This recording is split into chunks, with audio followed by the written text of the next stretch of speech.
நான் வேதத்தை படித்துக் கொண்டிருக்கும் போது யோவான் புஸ்தகத்திலிருந்து ஒரு வசனத்தை நாம் வாசிக்க போகிறோம். யோவான் எழுதின புஸ்தகம் 9ஆம் அதிகாரம். ஆவியானவர் என்னோடு கூட இந்த வசனங்களோடு கூட பேசினாரு. அதை நான் உங்களிடத்துல ஸ்தோத்திரம் விலக்கி ஆவியானவருடைய வெளிப்பாடை உங்களுக்கு காட்டும்படியாக 9ஆம் அதிகாரம் 17வது வசனத்தை வாசிக்கலாம். மறுபடியும் அவர்கள் குருடனை நோக்கி கண்களை திறந்தானே, அவனை குறித்து நீ என்ன சொல்லுகிறாய் என்றார்கள். அதற்கு அவன், அவர் தீர்க்கதரிசி என்றான். அவன் குருடனாய் இருந்து பார்வை அடைந்ததை யூதர்கள் நம்பாமல் அல்லேலூயா கர்த்தருடைய பரிசுத்த நாமம் மகிமைப்படட்டும். 1வது வசனத்தை கூட நீங்க வாசித்து பாருங்க. 5வது வசனத்தை வாசிங்க. அவனை அவர்கள் புறம்பே தள்ளி விட்டதை இயேசு கேள்விப்பட்டு அவனை கண்ட பொழுது, நீ தேவனுடைய குமாரனிடத்தில் விசுவாசமாய் இருக்கிறாயா என்றார். அல்லேலூயா. நீ தேவனாகிய கர்த்தருடைய சமூகத்திலே அவர் மேல நீ விசுவாசமா இருக்கிறாயா என்று கேட்டார். அதற்கு அவன், ஆண்டவரே, அவரிடத்தில் நான் விசுவாசமா இருப்பதற்கு அவர் யார் என்றார். அப்புறம் இயேசு அவனை நோக்கி, நீ அவரை கண்டிருக்கிறாய், உன்னுடனே பேசுகிற அவர்தான் என்றார். போதும். அல்லேலூயா. அந்த குருடன் கேட்கிறாரு, நீ விசுவாசிக்கிறீங்களா அப்படின்னு கேட்கறீங்களே, அவர் யார் அப்படின்னு கேட்கும் போதும் இயேசு கிறிஸ்து அதுக்கு பதில் சொல்றாரு, உன்னுடனே பேசுகிறவர் நான் தான். அல்லேலூயா. அல்லேலூயா. யாரெல்லாம் காலையில எந்திரிச்சு ஜெபம் பண்ணீங்க, ஆண்டவரே என்னோட கூட ஆண்டவர் நீங்க பேசணும். இந்த ஞாயிற்றுக்கிழமை முதல் வாரத்துல நீங்க என்கிட்ட பேசணும் ஆண்டவரே. நான் ஒவ்வொரு நாளும் பாசஸ் மீட்டிங் போவேன். பாசஸ் மீட்டிங் போகிறதுக்கு முன்னாடியே அந்த முன்னாடி நைட்டே நானும் என் மனைவி ஜெபம் பண்ணுவோம். ஆண்டவரே ஊழியக்கார மீட்டிங் போறோம், நீ நம்ம என்னோட கூட என்ன செய்யணும், பேசணும். பல விஷயத்துல நான் திருந்தாத இருந்தேன்னா அந்த திருந்துற வார்த்தை எனக்கு என்ன செய்யுங்க, கொடுங்க ஆண்டவரே. அதை நான் ஏற்றுக்கொண்டு உமக்காக வாழ நான் விரும்புகிறேன் அப்படின்னு சொல்லி அந்த நைட்டே நாங்க ஜெபம் பண்ணுவோம். அதே மாதிரி பாருங்க, ஆவியானவர் அற்புதமாய் பேசுவார். அல்லேலூயா. நீங்களும் பிரியமான தேவனுடைய பிள்ளைகளை உங்க வீடுகளிலிருந்து சபைக்கு வரும்போதே நீங்க ஜெபம் பண்ணிட்டு வரணும். என்ன ஜெபம் பண்ணிட்டு வரணும், ஆண்டவரே என்னோட கூட நீங்க என்ன செய்யுங்க, ஏன்னா தெய்வம் பேசுகிறோம். பேசாத மரமோ கல்லோ கிடையவே கிடையாது. உன்னோடு கூட பேசுகிற தெய்வம் இயேசு கிறிஸ்து.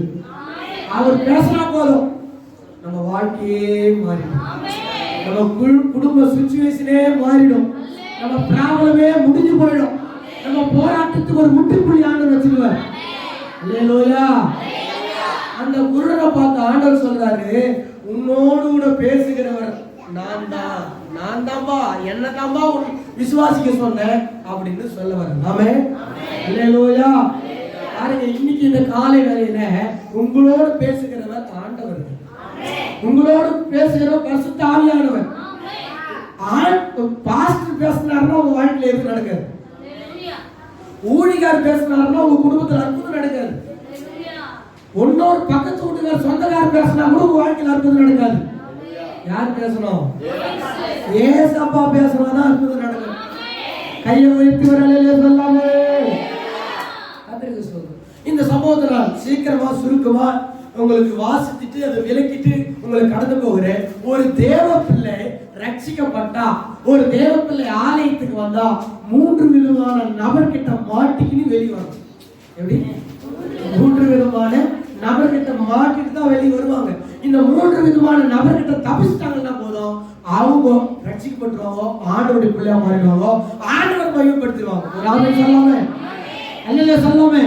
இந்த 3 பேரை காமிச்சிட்டு நான் இதை சீக்கிரமா முடிக்க விரும்புகிறேன். இந்த 3 பேர்கிட்ட நீங்க தப்பிச்சிட்டீங்க, நீங்க சூப்பரா இருக்கீங்க. அல்லேலூயா சொல்லாமே. ஆமென் சொல்லாமே. கர்த்தருக்கு ஸ்தோத்திரம் உண்டாகட்டும். 9ஆம் அதிகாரம் முதல் 2-3 வசனங்களை நாம் வாசிக்க போகிறோம். 9ஆம் அதிகாரம் 9 தானே? 9ஆம் அதிகாரம் முதல்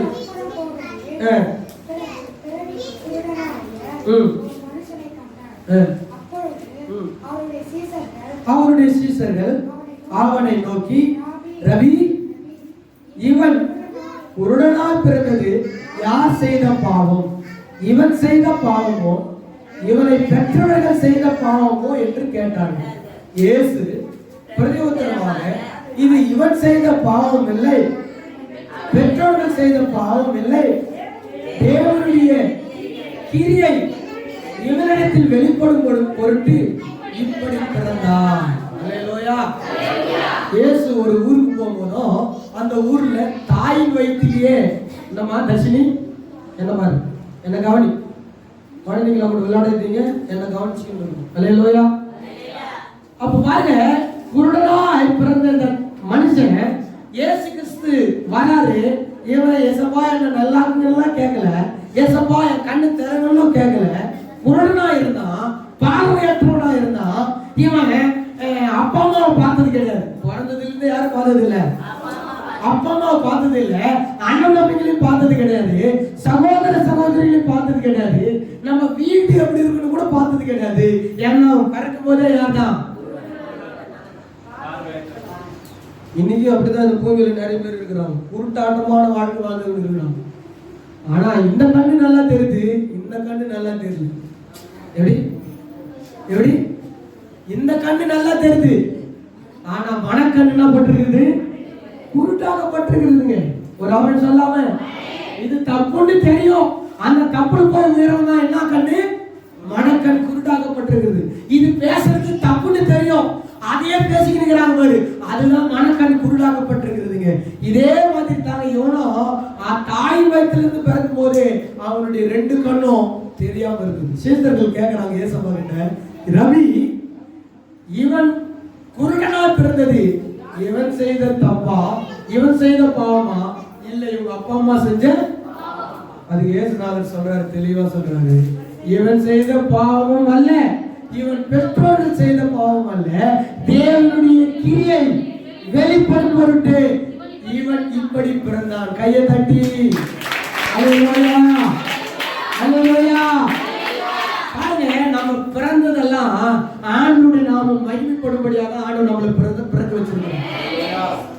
அந்த குருடன மாதிரி நம்மளுக்கு பல குறைகள் என்ன இருக்குதுங்க, பல குறைகள் இருக்குதுங்க நம்ம கிட்ட. அவன் குருடனா இருந்தான், நம்ம மனக்கண் குருடா இருக்கிறோம். அவன் குருடனா இருந்தான், நம்ம ஆவிக்குரிய விதத்துல குருடாகப்பட்டிருக்கிறோம். அவன் சப்பானியா, அவன் ஒரு ஊனமா இருந்தான், நம்மளும் பல விதத்துல எப்படி இருக்கிறோம், ஊனமா. ஜபத்துல ஊனமா இருக்கிறோம், பைபிள் படிக்க தெரியாத ஊனமா இருக்கிறோம், கர்த்தருக்கு கொடுக்கறதுல ஊனமா இருக்கிறோம், சோத்திர ஆலயத்துக்கு வர்றதுல ஊனமா இருக்கிறோம். பல விதத்துல நம்ம எப்படி இருக்கிறோம், விளங்காதவங்களா இருக்கிறோம். என்ன செய்யணும் சொல்றாங்கல்ல, திருநெல்வேலி எல்லாம் சொல்ல, விளங்காத, ஒண்ணுத்துக்கு விளங்க மாட்டாங்க. அல்லேலூயா, அல்லேலூயா. விளங்காத பையனா இருக்கிறான் அப்படின்னு சொல்றாங்கல்ல, அந்த மாதிரி நம்ம ஆண்டவருக்கு விளங்காத இருந்தோம். கர்த்தர் ஒரு நாள் நம்மளை பார்த்தாரு. அல்லேலூயா, அல்லேலூயா. கர்த்தர் நம்மளை ஒரு நாள் சந்தித்தாரு, கர்த்தர் நம்மளை ஒரு நாள் ரட்சித்தாரு. எதுக்காக அப்படின்னு சொன்னா, அவருடைய நாமம் மகிமைப்படும்படியாக தான் நம்ம இப்படி பிறந்திருக்கோம். நீங்க ஏன் இப்படி பிறந்துக்கிறீங்கன்னா, ஏசப்பா நாமம் மகிமைப்படும்படியாக. ஆமென், அல்லேலூயா, அல்லேலூயா. ஒரு அம்மா அப்படிதான் சொல்லின்னு ஊழி செய்யறதுக்கு வந்தவங்க ஒரு நாள் திடீர்னு கை கால் என்ன செஞ்சில்ல, வராம போயிடுச்சு. கை கால் வரல, படுத்து படிக்க ஆயிட்டாங்க. படுத்து படிக்க ஊழி செஞ்சவங்க இப்படி படுத்து படிக்க ஆயிட்டாங்களே, கையும் வரல காலும் வரலையே அப்படின்னு சொல்லி அவங்களை கேட்கும் போதும் அவங்க சொன்னாங்களா, கர்த்தர் என்ன இதுக்காக தான் அழைச்சாரு. அல்லேலூயா. கர்த்தர் என்ன, கர்த்தர் எனக்கு கொடுத்த சிலுவை இது சுமந்துக்கிட்டு தான் எங்க போனோம், நானு பரவாயில்ல போனோம். இது இந்த கை கால் ஊந்துக்கு எனக்கு பெரிய விஷயமே கிடையாது. நான் எங்க போனோம் ஃபர்ஸ்ட், அதுதானே மெயின். ஒரு ஆமென் சொல்லாம, அல்ல சொல்லாம, நம்மளுடைய ஊனத்தை பார்த்து நம்ம கவலைப்படக்கூடாது. ஆண்டவர் நம்மளை ரட்சித்தார் இல்ல, ஆண்டவர் நம்ம மூலமா மகிமைப்படுவார்ல, அதுதான் நம்முடைய வாழ்க்கையில உண்மையாக இருக்கணும். ஆமென், அல்லேலூயா. நம்ம மூலமா ஆண்டவர் நாம் என்ன செய்யணும், வெட்கப்படுத்த விட்டுற கூடாதுங்க. ஏசப்பா நாமத்தை என்ன செய்யக்கூடாது? வெட்கப்படுத்தி விட்டுற கூடாது. நம்ம மூலமா ஆண்டவருடைய நாமம் அது எப்படி வேணாலும் விட்டுருங்க. அது எப்படி வேணாலும் இருக்கலாம். நீங்க எப்படியெல்லாம் மகிமைப்படுத்த முடியுமோ அப்படியெல்லாம் என்ன செய்யலாம்? மகிமைப்படுத்தலாம். ட்ரெஸ் போட்டு மகிமைப்படுத்தலாம். இல்ல வசனம் பின்னாடி ஒரு வசனத்தை கூட எழுதலாம். உங்க வண்டியில கூட வசனத்தை எழுதி ஆண்டவரை மகிமைப்படுத்தலாம். இல்ல சொல்றோம் உங்க ட்ரெஸ்ல கூட ஒரு வசனத்தை எழுதி ஆண்டவருடைய நாமத்தை மகிமைப்படுத்தலாம். இல்ல ஒரு கைப்பிடித்து கொடுத்து நீங்க ஆண்டவருடைய நாமத்தை மகிமைப்படுத்தலாம். இல்ல நீங்க சோத்திரம் மத்தவங்க மேல இறக்க காமிச்சு ஆண்டவருடைய நாமத்தை மகிமைப்படுத்தலாம். இல்ல நீங்க கர்த்தருக்கு கொடுத்து கூட ஆண்டவருடைய நாமத்தை ஆண்டவருடைய நாம மகிமைக்காக நீங்க பிறந்திருக்கிறீங்க. நீங்க பிறந்ததே எதுக்காக தான்? ஆமா. அதே மாதிரி தருணம் கூட பாருங்க. நம்ம சாட்சி சொன்னாங்கல்ல அவங்க அம்மா, இது வந்து ஆண்டவருடைய கிரியை வெளிப்படும் பொருட்டு. ஆமென் சொல்லாமே. ஆண்டவருடைய கிரியை வெளிப்படும் பொருட்டு தான் இவன் இப்படி என்ன செஞ்சிருக்கிறான்? பிறந்திருக்கிறான். ஆமென். அல்லேலூயா. சீசர்களுக்கு ஆண்டவர் பதில் சொல்லிட்டு ஆண்டவர் ஒரு காரியத்தை செய்யறாரு. அடுத்த வசனத்தை நாம் வாசிக்க போகிறோம்.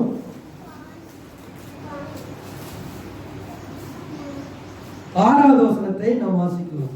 இவைகளை சொல்லி அவர் தரையிலே துப்பி உமிழ்நீரினால் சேறு உண்டாக்கி அந்த சேற்றை குருடனுடைய கண்ணின் மேல் பூசி நீ போய் சீலோவாம் குளத்திலே கழுவி என்றார். சீலோவாம் என்பதற்கு அனுப்பப்பட்டவன் என்று அர்த்தமா. அப்படி அவன் போய் கழுவி பார்வை அடைந்தவனாய் திரும்பி வந்தான். அப்பொழுது அயலாகத்தாரும் அவன் குருடனாய் இருக்கையில் அவனை கண்டிருந்தவர்களும் அவன் உட்கார்ந்து பிச்சை கேட்டுக் கொண்டிருந்த பார்த்தவர்கள் எல்லாம் என்றார்கள். சிலர் அவன்தான் என்றார்கள். வேறு சிலர் அவனுடைய சாயலா இருக்கிறார் என்றார்கள். அவனோ நான் தான். அல்லேலூயா. அவன் சொல்றான், அவன் மக்களை பார்த்து என்ன சொல்றான்? நான் தான் அதுங்க. அவன் இயேசு வந்தாரு. வந்த உடனே சீசர்கள் நினைச்சிருப்பாங்க, என்ன நினைச்சிருப்பாங்கன்னு சொன்னா கை எடுத்து கண்ணு மேல வச்சு நல்லா ஆகிடுவாரு அப்படின்னு நினைச்சாங்க. ஆனா இயேசு அவனுக்கு அப்படி செய்யல. சோத்திரம். அவன் வந்து நல்ல என்ன பிச்சைக்காரிலே நிறைய பிச்சைக்காரர் இருக்கிறாங்கல்ல, ரொம்ப அடிமட்டம் பிச்சைக்காரர் இருப்பாங்க. பிச்சைக்காரிலேயே கொஞ்சம் நல்ல ஹை காஸ்ட்லியான பிச்சைக்காரர் இருப்பாங்க. புரியல அவங்களுக்கு. ஒரு அந்த மாதிரி குவாலிட்டியுள்ள ஆளா இருப்பாங்க வந்து. அதனால ஆண்டவர் என்ன செஞ்சாருன்னா இவனுக்கு கை வச்ச வேலைக்கு ஆகாதுன்னு சொல்லி எச்ச இருக்குதுல்ல, அந்த எச்சை காரி கீழே துப்பி அந்த எச்சையில சேறு உண்டாக்கி அந்த சேரத்தை எடுத்து கண்ணுல பூசி நீ போய் எங்க போய் கழுவு. அவன் போயிட்டு சீலோவாம் குளத்துல போய் கழுவுனா. கழுவின உடனே கண்ணு என்ன தெரிஞ்சிச்சு? தெரிஞ்சிச்சு. அல்லேலூயா. இது ஆண்டவருடைய பார்வையில் ஒரு பெரிய விஷயமே கிடையாது. இவனுக்கு கண்ணு தெரிஞ்சிச்சுங்க. கண் பார்வை அடைந்தான். அன்பு ரட்சிக் பண்ணாரு. அவருடைய கண்ணு இப்படிதான் தெரிஞ்சிட்டு இருக்குது.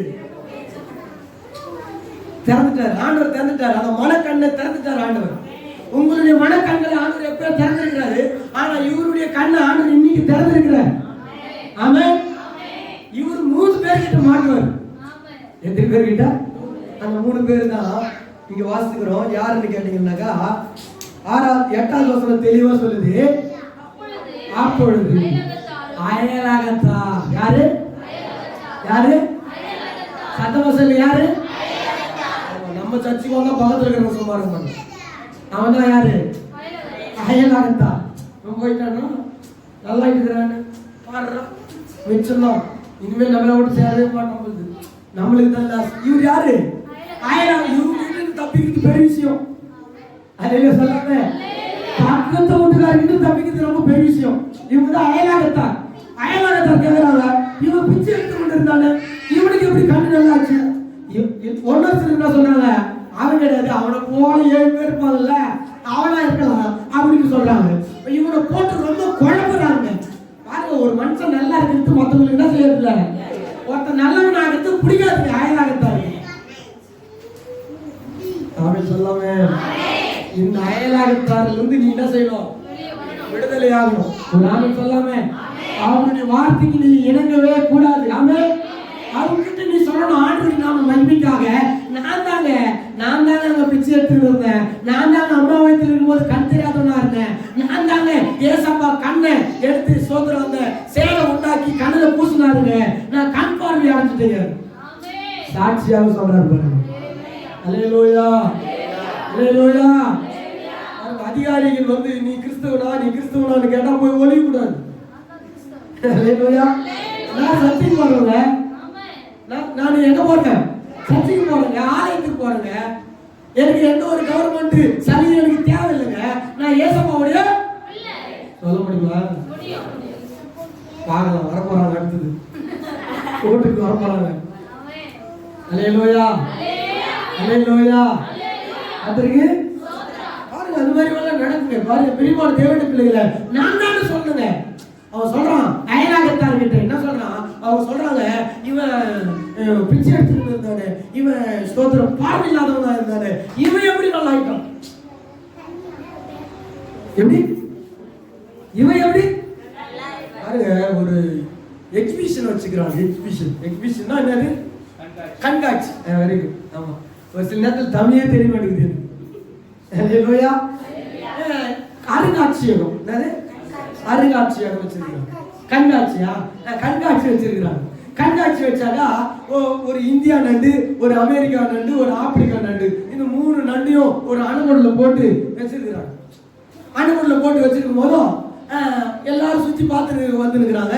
அதுல ஒருத்தர் கேட்டாரு, இந்தாங்க ஆப்பிரிக்கா நண்டையும் அமெரிக்கா நண்டையும் மூடி வச்சுக்கிறீங்க, இந்தியா நண்டு மட்டும் திறந்து விட்டு வச்சுக்கிறீங்க, அணுகுண்டுல ஆணுக்குது, என்னங்க விஷயம் கேட்டா, அதுக்கு அந்த எக்ஸிபிஷன்ல இருக்கிற அந்த அருங்காட்சியகத்துல சொன்னாரா, இந்தியா நண்டு அமெரிக்கா நண்டு திறந்து விட்டா வெளியே நசைச்சிடும், ஓடிடுங்க.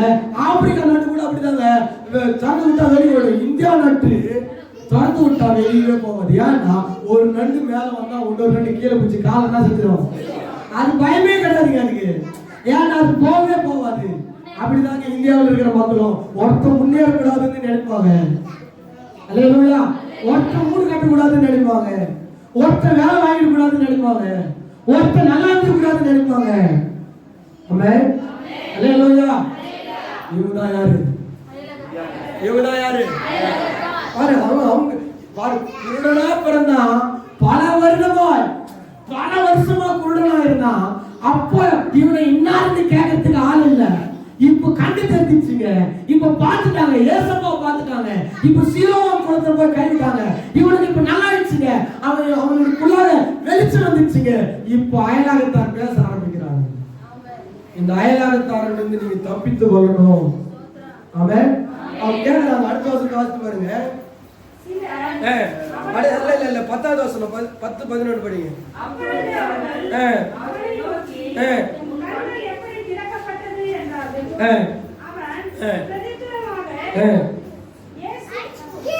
இயேசு எனப்பட்ட ஒருவர் சேர் உண்டாக்கி என் கண்களின் மேல் பூசி நீ போய் சீலோவாம் குளத்திலே கழுவு என்றார். அப்படியே நான் கழுவி கரங்களை தட்டி கர்த்தரை ஸ்தோத்திரம். உள்ளபடி என்ன செய்யலாம்? என்ன மூடி மறைக்கவே இல்லைங்க. ஏசப்பா வந்தாரு, காரி துப்புனாரு. அது என்ன துப்புனாரா இல்ல சேரு துப்புனாரா தெரியல, ஆனா காரி மட்டும் துப்புனாரு. அதை எடுத்து சேராக்குனாரு, என் கண்ணில் பூசினாரு, சீலோவாம் குளத்துல போய் கழுவுனாரு. போய் கழுவுனேன் பாருங்க. இது மட்டும் தாங்க தெரிஞ்சு அவருக்கு, வேற எதுவும் தெரியல. நம்பிக்கை இல்லை, விசுவாசம் இல்லை, ஏசப்பாவை பார்க்கல, நீ கூட்டுன்னு போல, யாரும் இஸ்துன்னு வரல, எண்ணெய் எடுத்து போய் தடவுல, அப்படி போய் எதுவுமே பண்ணல. வந்தாரு, துப்புனாரு, சேரு உண்டாக்குனாரு, வாலிட்டா வந்தாரு. எப்படி வந்தாரு? தானே அவரா வந்தாரு, நான் கூட போய் கேட்கல, அவரா வந்தாரு, சேரு உண்டாக்குனாரு, பூசினாரு, போய் சீலோவாம் குளத்தை கழுவுனாரு, கழுவுன பார்வை. ஆமென். அல்லேலூயா, அல்லேலூயா. இதனால சொல்லிட்டு இருக்கிறாரு அவரு. இதை சொன்ன உடனே அவங்களுக்கு கோபம் ஆயிடுச்சு. உண்மை சொன்னா கோபம் தான் வரும். எப்படி உண்மை பாவம் செய்யாதரா, செத்து விடுவிடான்னா கோபம் தான் வரும். ஒரு ஆமை சொல்லாம அக்கிரமம் செய்யாதரா, இவங்களுடைய வாழ்க்கை முடிஞ்சுட்டான்னு சொன்னா கோபம் தான் வரும். ஆனா அனுபவிச்சாதான் தெரியும் அவங்களுக்கு. ஒரு ஆமை சொல்லாம இவங்களுக்கு பொறுக்கலைங்க. இவனுடைய கண்ணு திறக்கப்பட்டது அயலாகத்தாருக்கு பொறாம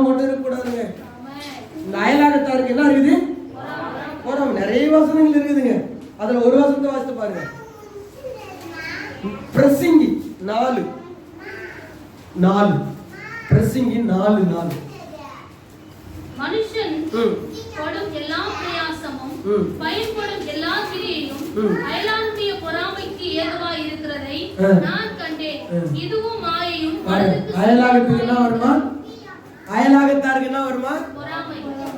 அயலாகத்தாருக்கு பொறாமை வருங்க. அவங்க பொறாமப்பட்டாலும் நம்ம என்ன செய்யக்கூடாது? பொறாமப்படவே கூடாது.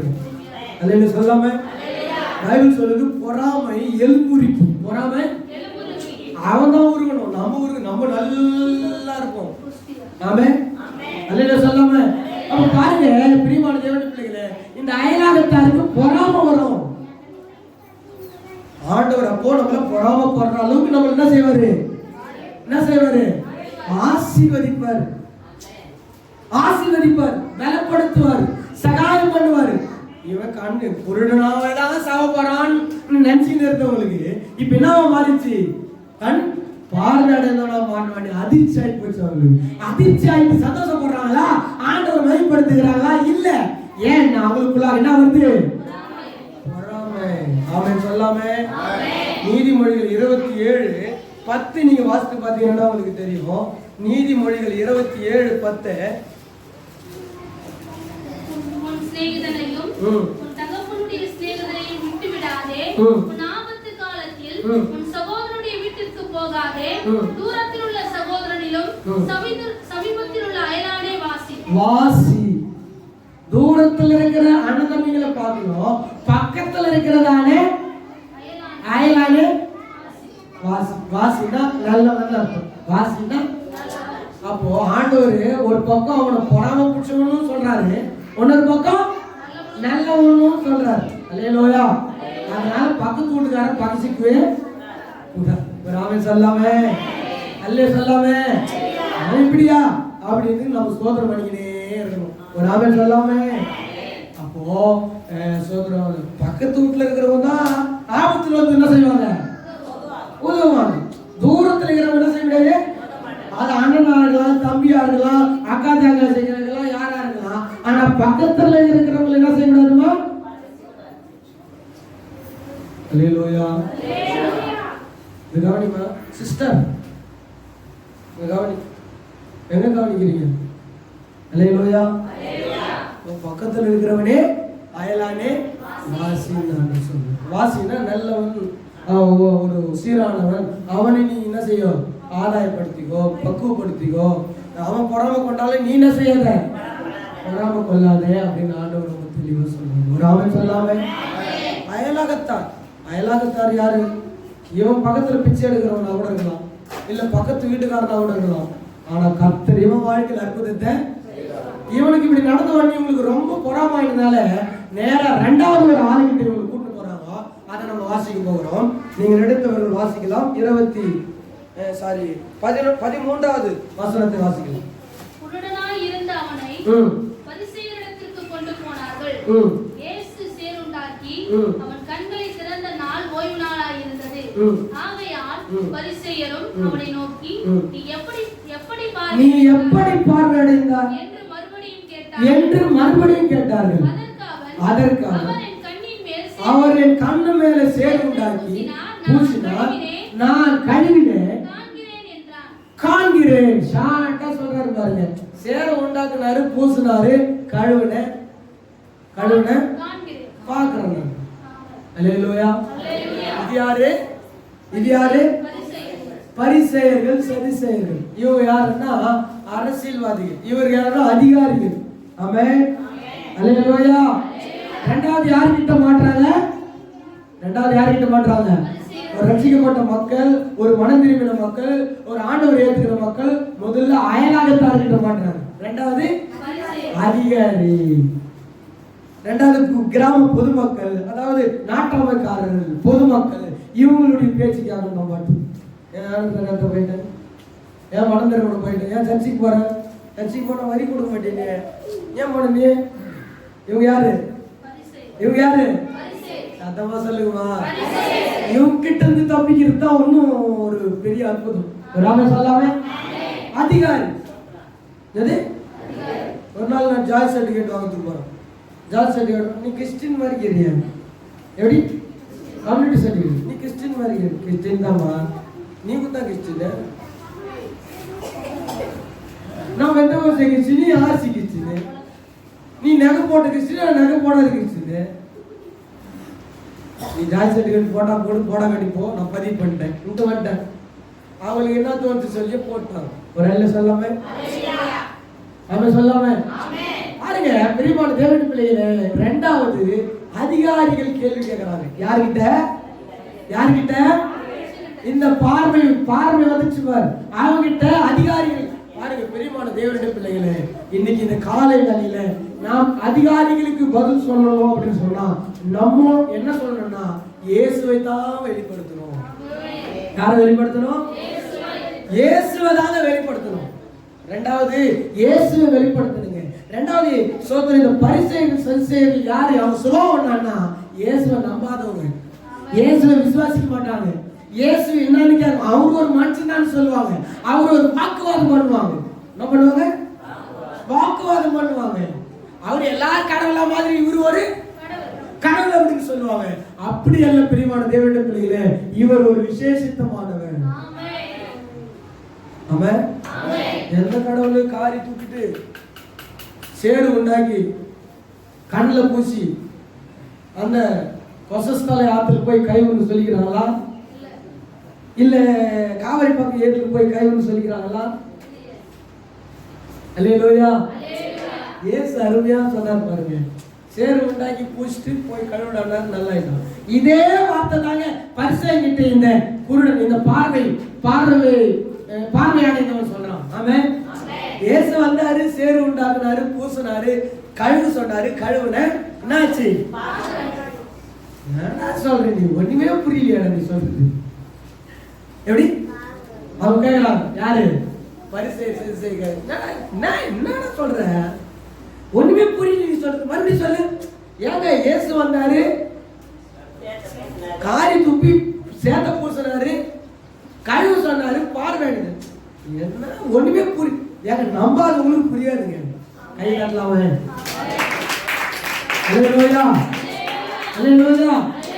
நம்பாதவங்களுக்கு புரியாதுங்க, நம்பாதவங்களுக்கு புரியாதுங்க. ஆனா நம்ம யாரு? நம்ம யாரு? நம்ம யாரு? அதான் சொல்றாரு, என்ன வந்தாலும் நம்புவே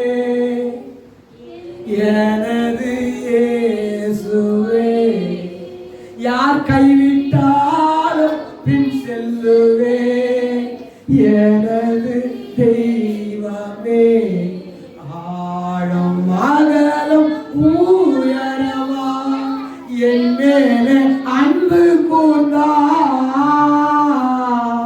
ஆழம் அகலம் உயரமா என்னையும் கைவிட மாட்டா, காக்கும் வல்ல மீட்பர் உண்டெனக்கு காத்திடுவா என்றே. பாருங்க பரிசுத்தவான் அருமையா சொல்றாரு பாருங்க. ஆண்டவரே என்னை கொன்று போட்டாலும் உங்க மேல எப்படி இருப்பேன்? எதை சாவச்சா கூட உங்க மேல தான் என்ன செய்வேன்? அல்லேலூயா சொல்லாம. என்ன சாவச்ச அந்த கடவுள், அந்த கடவுளை நம்பலாமா? என்னை கொண்டு போட்டுச்சு அந்த கடவுள், எனக்கு இந்த வியாதி குடிச்சிச்சு இந்த கடவுள், எனக்கு இந்த பிரச்சனை குடிச்சிச்சு இந்த கடவுள், இந்த கடவுளை நம்ம நினைக்கலாமா? நான் எவ்வளோ நினைச்சு பார்த்தேன், ஒன்னும் நடக்கிற மாதிரி தெரியல. யோபு அப்படி சொல்லவே இல்லைங்க. என்ன சாவச்சாலும் உங்களுக்கு தான் ஆண்டவரே நம்புவேன். எவ்வளவு அருமையான வார்த்தை பாருங்க. அல்லேலூயா சொல்லாம. என்ன நீங்க காலி பண்ணிட்டாலும் உங்களுக்கு தான் நான் நம்புவேன். ஏன்னா நான் காலி ஆயிட்டேன், இந்த பூமியில் தான் காலி ஆவேன். எங்க வந்துருவேன் நானு? அங்க வந்து உங்களை தான் நம்ப போறேன். கையை தட்டி ஆண்டவரே நாம. அல்லேலூயா. பாருங்க, நம்பிக்கை இல்லாதவங்களுக்கு கேள்வி கேட்டே நம்மளை சாகடிச்சிடுவாங்க. கேள்விக்கு மேல கேள்வி. இவங்க சதுசேயர் பரிசேயர் இப்படிதான் கேள்வி மேல கேள்வி. அது கீழ்வாசி பார்த்து பாருங்களேன். அப்பொழுது பரிசேயரில் சிலர் அந்த மனுஷன் ஓய்வு நாளை கைக்கொள்ளாததினால், அதுக்கு அடுத்த வருஷம் வாசித்துங்க. மறுபடியும் அவர்கள் குருடனை நோக்கி, உன் கண்களை திறந்தானே. மறுபடியும் கேக்குறாங்க பாருங்க. மறுபடியும் கேக்குறாங்க, உன் கண்களை திறந்தானே, அவனை குறித்து நீ என்ன சொல்லுகிறாய் என்றார்கள். அதற்கு அவன், அவர் தீர்க்கதரிசி என்றான். அவன் குருடனாய் இருந்து பார்வை அடைந்ததை யூதர்கள் நம்பாமல் பார்வை அடைந்தவருடைய தாய் தகப்பன்மாரை அழைப்பித்து போதும். அல்லேலூயா. நம்பாமல் நம்ப மாட்டாங்க. இயேசுவை நம்பாதவங்களுக்கு இந்த அற்புதம் என்னன்னு தெரியாது.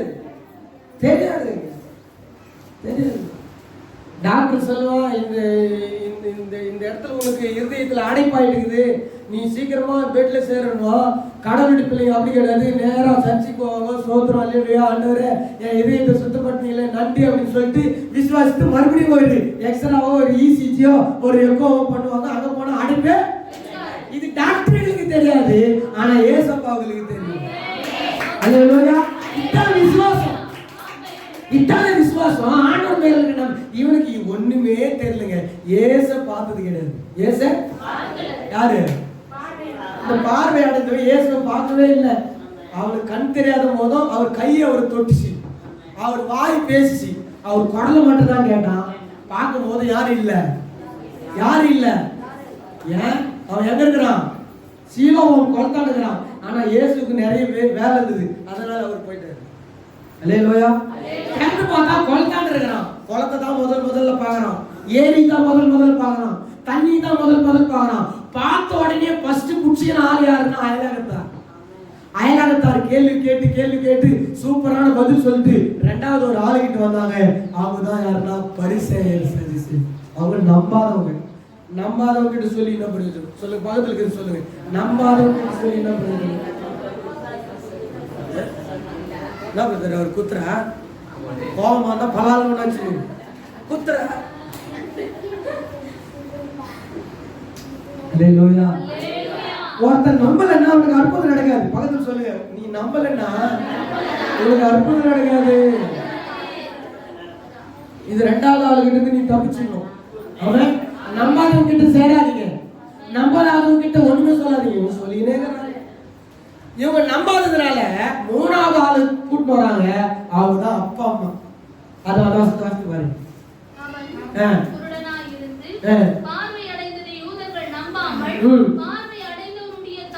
தாய் தகப்பன்மாரை அழைப்பித்து உங்கள் குமாரன் குருடனாய் பிறந்தான் என்று சொல்லுகிறீர்களே, அவன் இவன்தானா? இவனானால் இப்பொழுது இவன் எப்படி பார்வை அடைந்தான் என்று கேட்டார். அப்பா அம்மாவுக்கு தெரியாது, ஒண்ணுமே இருக்காது. உங்களுக்கு கண்டிப்பா தெரிஞ்சிருக்கும். அதனால வாங்க, இவன் தானா உங்க பையனா?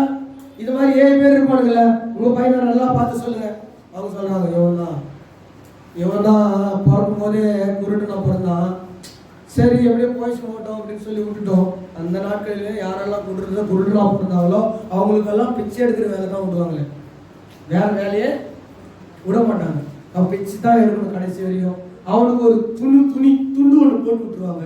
அந்த துண்டு போட்டுக்கிட்டு இருந்தான்னா அவன் பிச்சைக்காரன் அர்த்தம். அந்த நாட்களில் அந்த துண்டு தான் அவனுக்கு அடையாளம். இந்த துண்டு போட்டுருந்தான்னா இவன் கண் தெரியாதவன்னு நம்ம புரிஞ்சுக்கலாம். அவனை நம்ம பார்க்க வேண்டியதே கிடையாது. ஆமே, ஒரு துண்டு ஒன்று போட்டு கொடுத்து ஒரு தட்டு ஒன்று கொடுத்துருவாங்க. இவன் பிச்சை எடுத்துக்கினே இருக்கணும். அவங்க அம்மா பார்த்து இந்த பரிசெயர் சதுசேயர் கேட்குறாங்க, இவன் தானா பார்வை அடைச்சிட்டு இருக்கிறானே, இவன் தானே அவங்க பையனா? அவங்க சொல்றாங்க, அவன் தான்.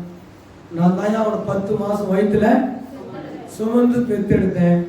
அவன் பார்வையற்றவனா பிறந்தான், இப்ப அவன் பார்வை உள்ளவனா இருக்கிறான் அப்படின்னு அவங்க பதில் சொல்றான். சொல்லிட்டு பிறகு அப்புறம்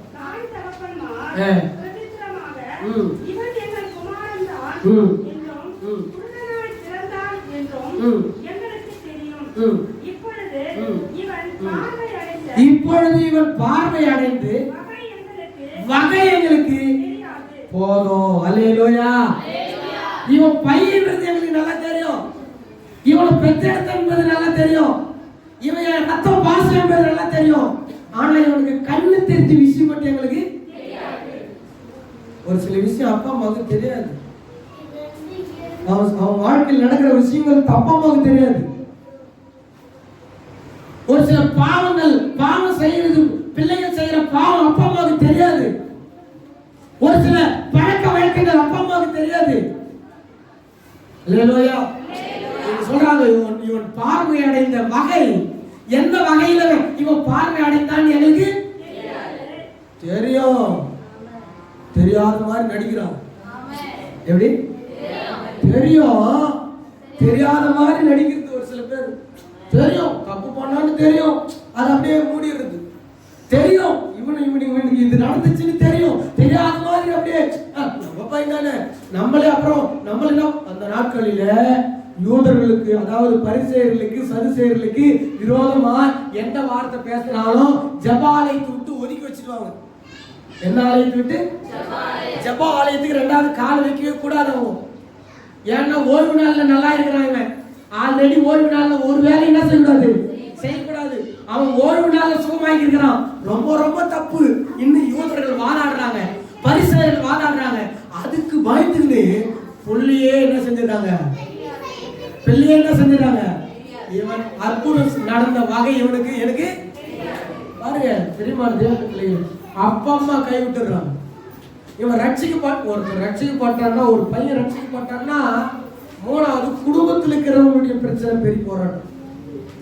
ஏண்டாங்க போன நம்ம என்ன கடவுள் வணிகம், நீ போய் அங்க போயிட்டு எப்படி நீ போய் போலாமா?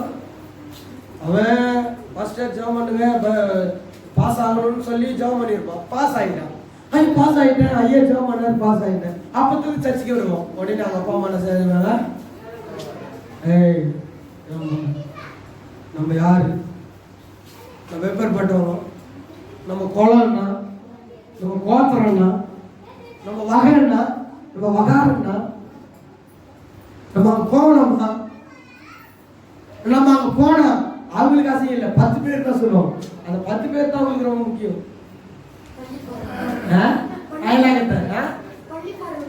அதான் கொல்லி போறோம், அது வந்து முக்கியமா நிற்கிறது பாருங்க.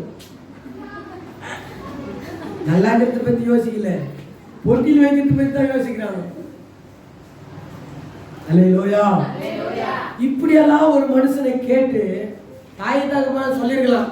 ஆமாயா, ஏசுன்ற ஒருத்தர் வந்தாரு, சேர உண்டாக்குனாரு, என்கிட்ட கூட சொன்னா, என் பையன் என்கிட்ட கூட அப்பா மேல சொல்லிருக்க மாட்டான், சொல்லிருப்போம். என்கிட்ட கூட சொன்னா, அவர் தான் சுகமாகனாரா, அதுவும் இன்னைக்கு தான் சுகமாகனாரான்னு தைரியமா சொல்றதுக்கு அவங்களுக்கு வாய் இல்லை. அவன் எப்படி நல்லா ஆனான்னு எங்களுக்கு, அவன் எப்படி சுகமானான்னு தெரியாது, அவன் எப்படி முன்னுக்கு வருவான்னு தெரியாது. அவனை கைட்டு விடுறதுலயே இருக்கிறாங்க அப்பா அம்மா. அவன் மாட்டினாலும் கூட பரவாயில்ல, நம்ம மாட்டிக்கூடாது. அல்லேலூயா. அவன் மாட்டினாலும் கூட பரவாயில்ல, நம்ம மாட்டிக்கூடாது. என்ன சுபாவம் பாருங்க அப்பா அம்மாவுக்கு. இவங்க கையிலிருந்து தப்பிக்கிறது பெரிய விஷயமா இருக்குது. கடவுளுடைய பிள்ளைகள் இல்ல, ரட்சிக்கப்படாதவங்களுடைய கையில். அவன் சொல்லாம இப்படி பாருங்க, அது கீழ வசனத்துல சொல்லப்பட்டிருக்கிறது, எங்களுக்கு தெரியாதுன்றாங்க. இவன் என்ன சென்றவனாகிறான், வயசாகி போச்சுனுக்கு. எப்படி ஒரு 40-50 வயசு வரைக்கும் அவன் பிச்சை கேட்டு கொண்டிருக்கிறான். இவன் எங்க கிட்ட பர்மிஷன் கேட்க தேவையில்லை, இவன் கிட்ட என்ன செஞ்சுங்க, இவனையே கேளுங்கள், இவனே சொல்லுவான். அல்லேலூயா. நாங்க சொல்ல மாட்டோம், யார் சொல்லுவா? அல்லேலூயா சொல்லாம முதல்ல அப்பா அம்மா தான் சொல்லணும். ஒரு பிள்ளைகள் மேல சாட்சி அப்பா அம்மா சொல்லணும், முன்னோர்கள் சொல்லணும். முன்னோர்கள் எப்படி நடக்கிறாங்களோ அப்படிதான் பின்னோர்கள் என்ன செய்வாங்க, நடப்பாங்க. இவங்க இந்த ஜெபாலயத்தை விட்டு நம்மளை ஒதுக்கி வச்சிருவாங்க, கிராமத்தை விட்டு ஒதுக்கி வச்சிருவாங்க, நம்மளை பங்கு பங்காளிங்க நம்மளை சேர்க்க மாட்டாங்க, நம்மளை ஜனபதி நம்மளை சேர்க்க மாட்டாங்க. இங்க போனா நம்ம இப்படி வேஷம் போடலாம், அங்க போனா அப்படி வேஷம் போடலாம்னு ஒரு சில கூட்டங்கள் இருக்கிறாங்க. அல்லேலூயா. ரட்சிக்கப்பட்டதை மறந்து, ஆலயத்துக்கு போனதை மறந்து, ஞானஸ்தானம் எடுத்ததை மறந்து, பரிசுத்த ஆவியானவரை மறந்து, அல்லேலூயா, சொந்தக்காரருக்கு கிட்ட போனா ஒரு வேஷம் போடுறது, ஆலயத்துக்கு வந்தா என்ன வேஷம். அல்லேலூயா. அல்லேலூயா. பாருங்க பிரியமான தேவனுடைய பிள்ளைகளுக்கு 3 நபர்கள். 1 அயலாகத்தார், 2வது பரிசேயர் சதிசேயர், 3வது தாய் தகப்பன்மாரே ஆப்போசிட்டா வராங்க. தாய் தகப்பன்மாரே கண்டுக்க மாட்ட போறாங்க.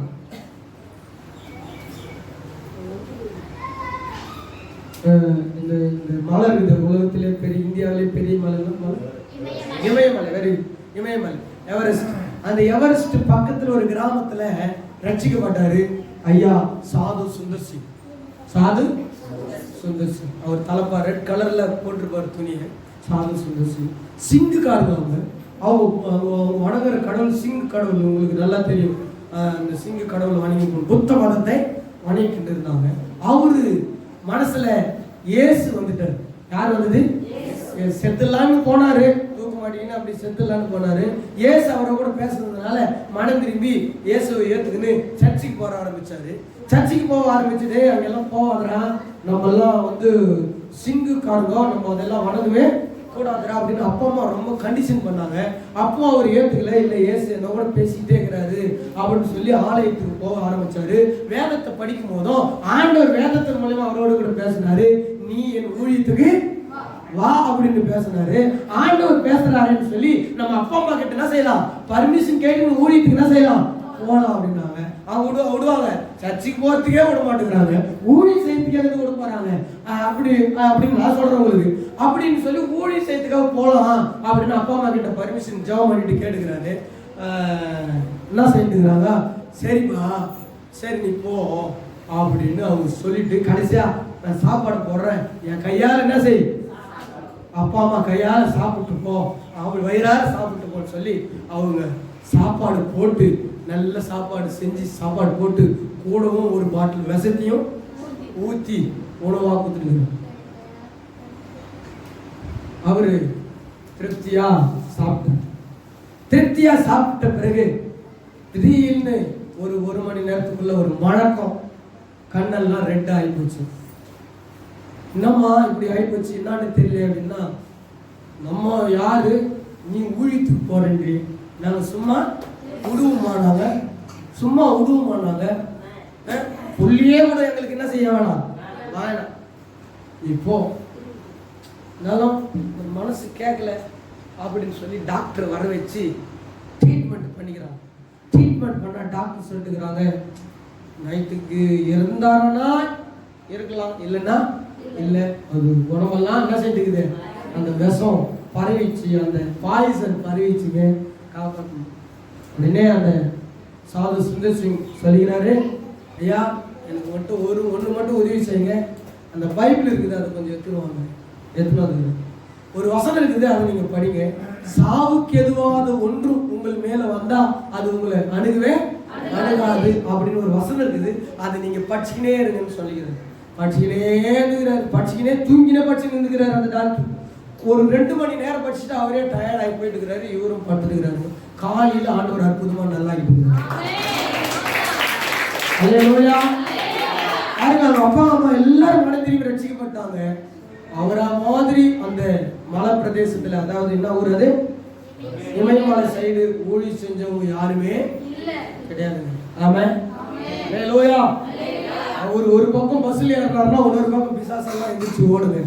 ஆனா அவர் இந்த பூமியில இப்ப இல்லை. பல ஆண்டுகளுக்கு முன்பதாக அவர் வாழ்ந்த ஒரு தேவ மனிதன். ஆமே, செருப்பு போடாதிய பல ஆண்டாக ஊழியம் செய்தவர்.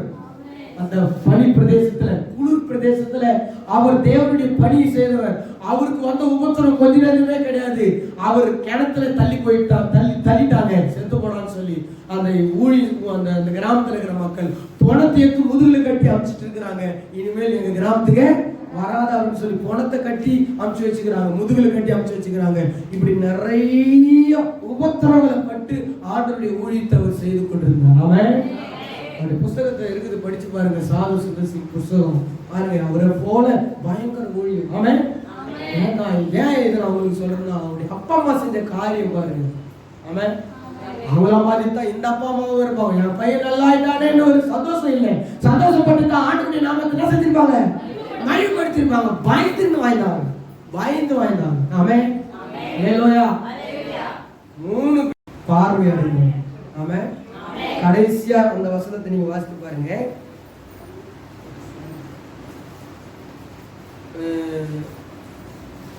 அந்த வசனம் தெளிவா சொல்லப்பட்டிருக்கிறது. 35வது வசனம்.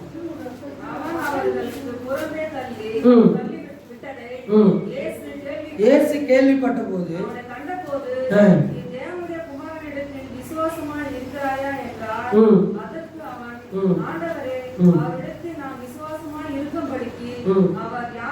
யார் என்றார். இயேசு அவனை நோக்கி, பார்த்து நீ அவரை கண்டிருக்கிறாயா? உன்னுடனே பேசுகிறவர் அவர்தான் என்றார். அல்லேலூயா. அப்பதாங்க இயேசுவே அவன் நேரடியா பார்க்கறான். அற்புதம் செய்தாருன்னு தெரியும், சேரம் உண்டாக்குனாருன்னு தெரியும், கண்ணுல பூசினாருன்னு தெரியும், இவரு தான் தெரியாது. அல்லேலூயா. நம்ம கூட அப்படித்தாங்க வாழறோம். ரட்சிக்க போட்டோன்னு தெரியும், என் கையை நல்லாக்குனாருன்னு தெரியும், என் வயிறு வலி நல்லாக்குனாருன்னு தெரியும், என் தலைவலி நல்லாக்குனாருன்னு தெரியும், என்னை பாவத்திலிருந்து விடுதலையாக்குனாருன்னு தெரியும். ஆனா அவர் இன்னும் நான் என்ன செய்யல, பார்க்கல. ஆனா நம்புறேன், ஒரு நாளைக்கு நான் அவரை பார்ப்பேன். அல்லேலூயா.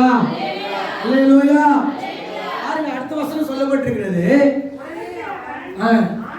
ஆண்டவரே நான் விசுவாசிக்கிறேன் என்று சொல்லி அவரை பணிந்து கொண்டார். கையை தட்டி ஆண்டவருக்கு ஹல்லேலூயா, ஹல்லேலூயா, ஹல்லேலூயா. இயேசுவை பணிந்து கொள்றதுக்காக தாங்க இவ்வளோ அற்புதங்களை ஆண்டவர் செய்யறாருங்க. அவரை மையப்படுத்துறீங்க, அவரை துதிக்கிறீங்க, அவரை உயர்த்துறீங்க, அவருடைய நாமத்தை மையப்படுத்துறீங்க. எல்லாரும் முழங்கால் பண்ணிட்டு ஆண்டவர் சமூகத்தில் நம்ம ஒப்பு கொடுத்தான்.